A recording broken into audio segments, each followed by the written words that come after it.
Welcome to A Wayfinder's Guide to Life, a podcast for entrepreneurs and leaders who've checked all the boxes and still feel something deeper calling. This is a space for stories, soul, and walking the wild path home. I'm Mike Brcic, adventurer, entrepreneur, and founder of Wayfinders. Pack light, walk slow, we're heading into the unknown.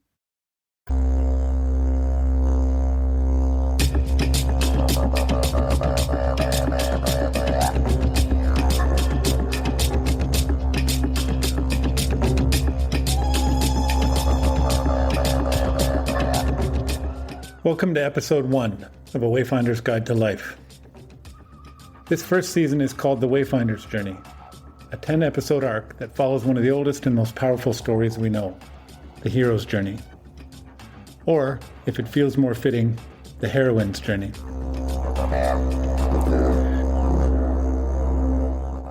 You've seen this story before, even if you didn't know its name. Think of Star Wars, a restless farm boy named Luke who senses there's more to life than moisture farming on Tatooine. One day a droid arrives with a cryptic message and everything starts to unravel. He's pulled into a larger story. He resists it. He crosses a threshold. He meets mentors, faces trials, descends into darkness, finds revelation, and eventually returns transformed. Joseph Campbell named this mythic structure, but it existed long before him. It appears in myths from every culture, in legends passed down through generations, in stories told around fires, and woven into the bones of our collective memory. This journey has many stages: the call, the resistance, the threshold, the descent, and more. We'll explore each of these throughout the season, but this isn't just about storytelling. We're grounding these archetypes in the very real, very raw terrain of midlife. Understanding the hero's journey can help us make sense of this rich and often confusing stage of life, a period typically marked by profound changes. It can give us a lens through which to understand these changes, gracefully accept and even embrace them, and use them to move towards a life that is richer and more internally aligned.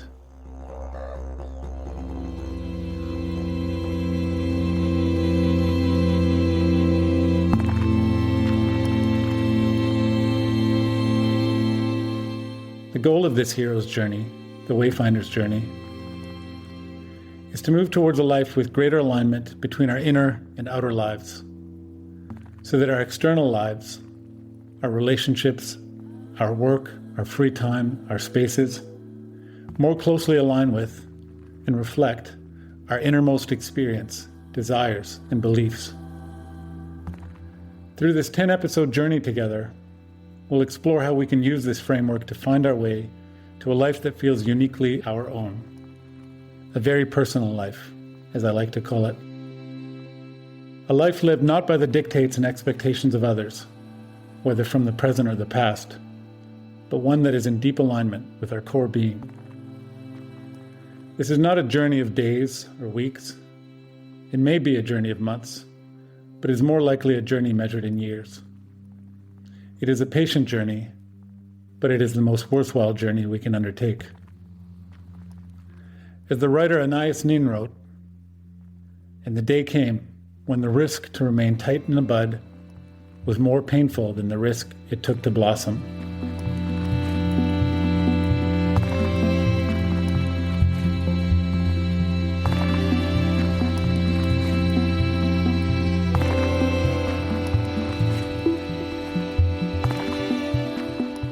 For many entrepreneurs, the wilderness doesn't begin when we fail.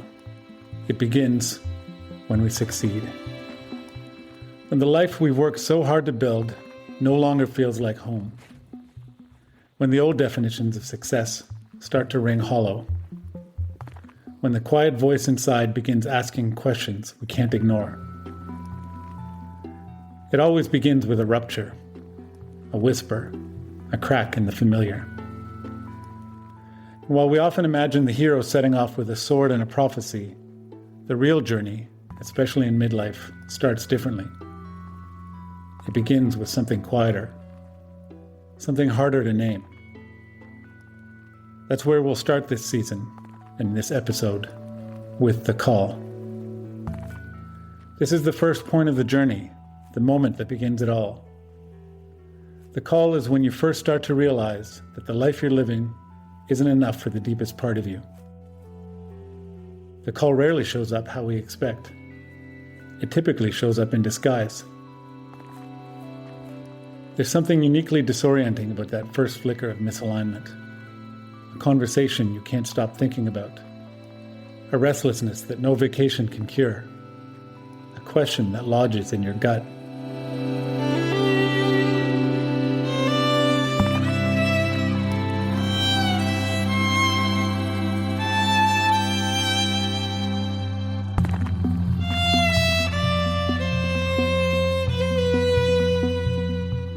It might feel like burnout, or boredom, or longing, and a low-grade turmoil you can't quite explain.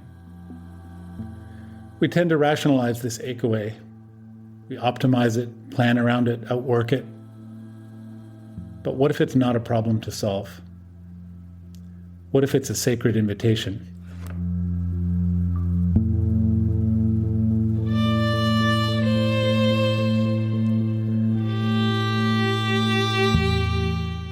We're going to spend the rest of this episode exploring that feeling. The unraveling that happens not because something is broken, but because something deeper is ready to be born. What the call sounds like, how it might show up, and why it matters. It's so easy to dismiss it, to write it off as exhaustion or mood, or just a season. The call shows up as an uninvited guest in your life. Rarely do we recognize it for what it is. Life was going just fine, or mostly fine at least. And then one day you wake up and everything feels off. But this ache, this whisper, it's the first breadcrumb, the start of your soul's return. And listening is how the journey begins.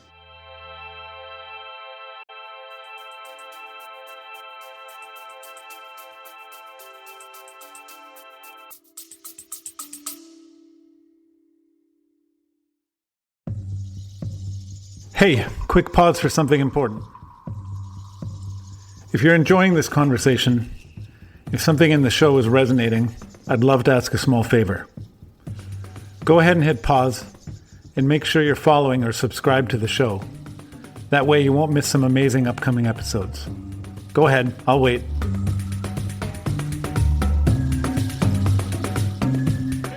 Welcome back. If you're feeling generous, leaving a quick rating or review would mean the world. I know everyone asks for that, but here's why it matters. This podcast is for people standing at the same threshold you may be standing at now. And ratings and reviews are how the algorithm gods decide who gets to find it. They help this show reach others quietly asking the same questions, quietly aching for the same shift. So if this space has offered something meaningful to you, help it find the next soul who needs it. Thanks in advance if you leave a review. All right, back to the episode.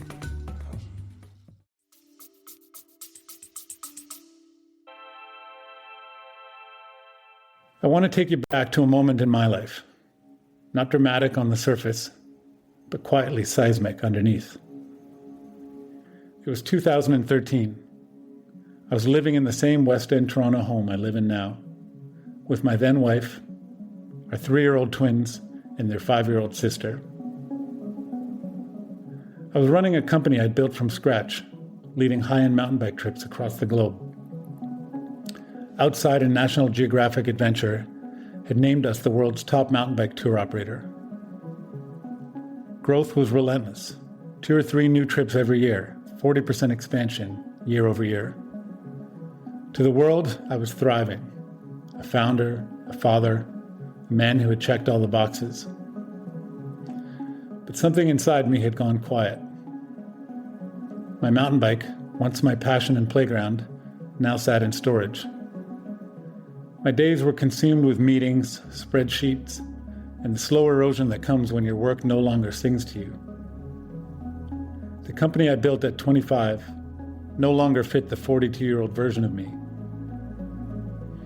If I'd been honest with myself, I would have seen the truth. I was burned out, misaligned, drifting.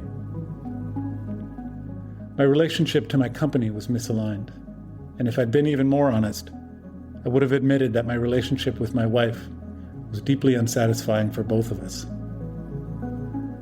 What I didn't know then was that this was the call, the beginning of the hero's journey, the beginning of the Wayfinder's journey. Not with a flash of lightning or some dramatic sign, just a whisper, a subtle ache, a feeling that I couldn't keep doing life the same way. And I did what any rational person would do. I ignored it. In the next episode, The Resistance, I'll share what happened when I turned away from the whisper and the toll it took.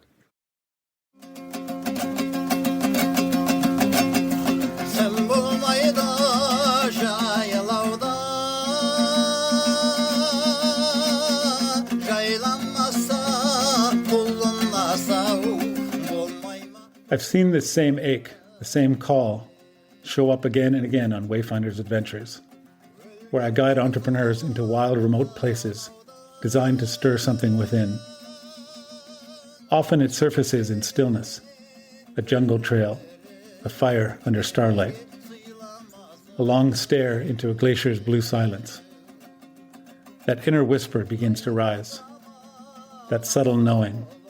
It's always how the journey begins. Nowhere did I feel this more powerfully than in Western Mongolia in October of 2023. With 26 fellow entrepreneurs, we joined a family of Kazakh nomads on their autumn migration, moving from the high Altai mountains to the low winter valleys. For 9 days, we traveled through a vast, untouched wilderness near the meeting point of Mongolia, Kazakhstan, Russia, and China.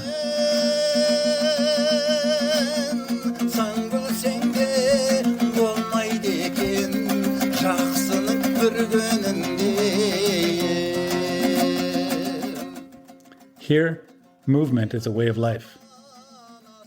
The nomads migrate with the seasons, as they have for thousands of years. When the snow comes, they move. When the rivers thaw, they move again. It's an outward response to an inner rhythm, one that ties them to the land, to their ancestors, and to something much older than words.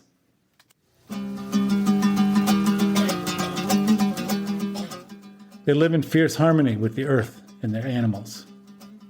Every migration is not just survival, it's a sacred cycle, a recommitment to the call. Standing with them, I was reminded that the journey doesn't always begin with clarity. Sometimes it begins with discomfort, with restlessness, with an inner shift. And sometimes the most profound movements don't start with action, but with listening. In our nightly gur sessions, gur is the Mongolian word for yurt, we would gather as a group for dinner. There we shared our stories, from the deepest, most yearning parts of us. Around the circle, participants shared stories of longing, frustration, grief, confusion. And as each person spoke, the rest of us sat in witness. To witness another, to truly see another, is a profound and rare gift. To bare oneself is an act of courage. And to finally admit to oneself and to others that some area of our life is simply not working is often the first step toward recognizing the call.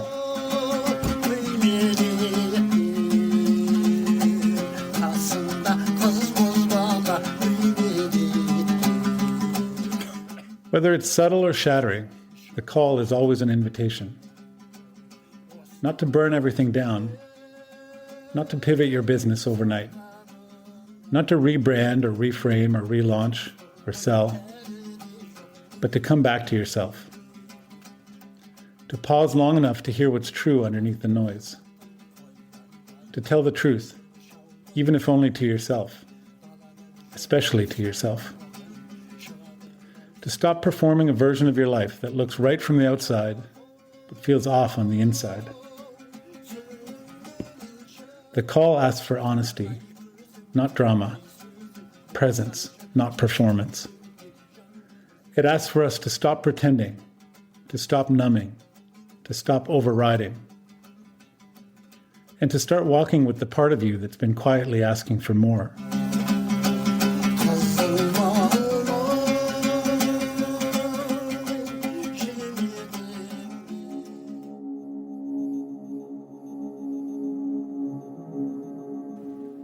So how do we embrace the call with more grace, more presence? First, by not rushing it. This isn't a problem to fix. It's a signal to follow. There's no need to blow up everything overnight. Second, we embrace the call by getting curious. Follow the breadcrumbs, the clues that point towards something truer and deeper. Don't get hung up on whether a clue points towards something big or profound or some grand purpose. Just get good at following clues. Take a singing class. Write in your journal. Start a side hustle. Return to the things that made you come alive before life took over and crowded them out. If you're looking for purpose and meaning, don't look for purpose and meaning. Look for how and where and when you come alive.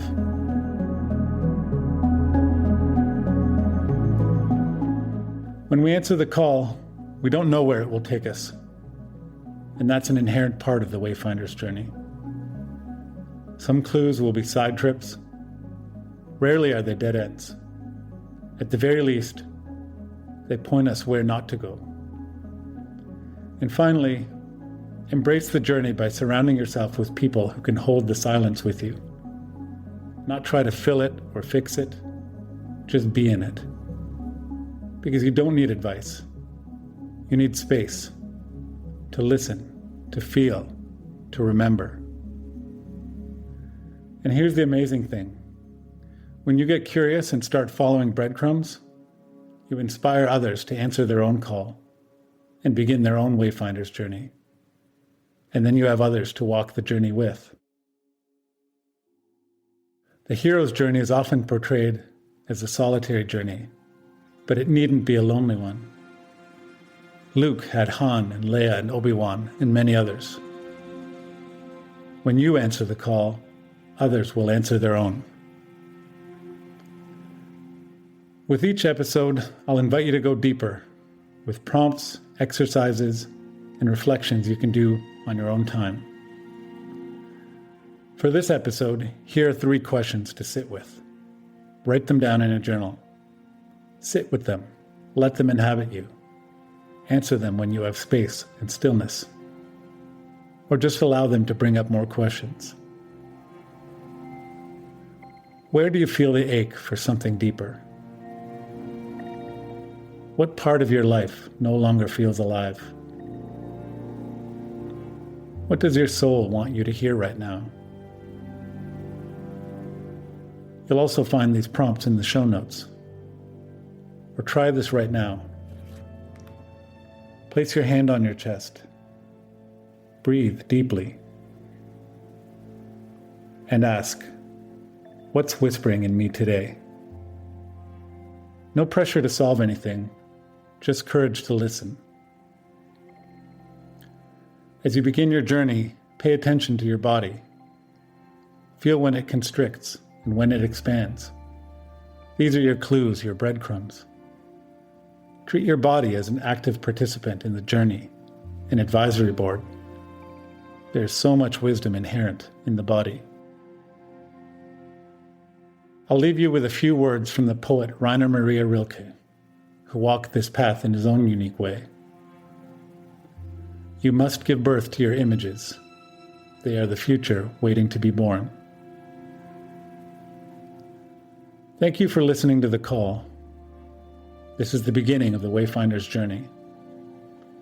In the next episode, The Resistance, which is out now, We'll explore what happens when we hear the call and then immediately turn away. Thank you for being here. Thanks for your presence, your ache, your curiosity. This is where the story begins. Let's keep walking.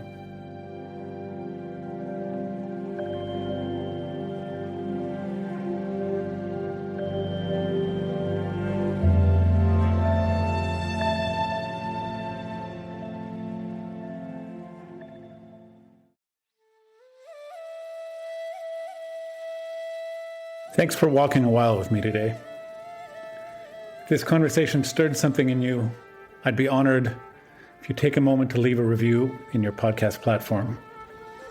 Reviews are how this podcast finds its way to others who might be standing at the same threshold, wondering if there's more waiting for them too.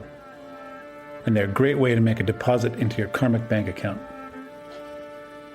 If and when you're ready to go deeper, here are 3 ways. You can join one of my upcoming adventures with Wayfinders, where I gather entrepreneurs and leaders in midlife in some of the wildest and most beautiful places around the world to reconnect with self, with soul, and with each other. This coming October, I'm heading back to the wilds of Mongolia. In March of 2026, we'll explore the deserts of the Sinai Peninsula with the Bedouins, and in October of 2026, I'm going back to the magical Himalayan kingdom of Bhutan. You can learn more at way-finders.com. If you're a fan of the written word, you can also subscribe to my Substack newsletter for weekly stories, reflections, and invitations into the quiet, meaningful corners of life. Finally, if you'd like to connect live with other soulful entrepreneurs, join our next online Soul Talks, a monthly conversation space for people walking this road with heart. You'll find all of these linked in the show notes. Until next time, may you walk gently, listen deeply, and trust the wild places within.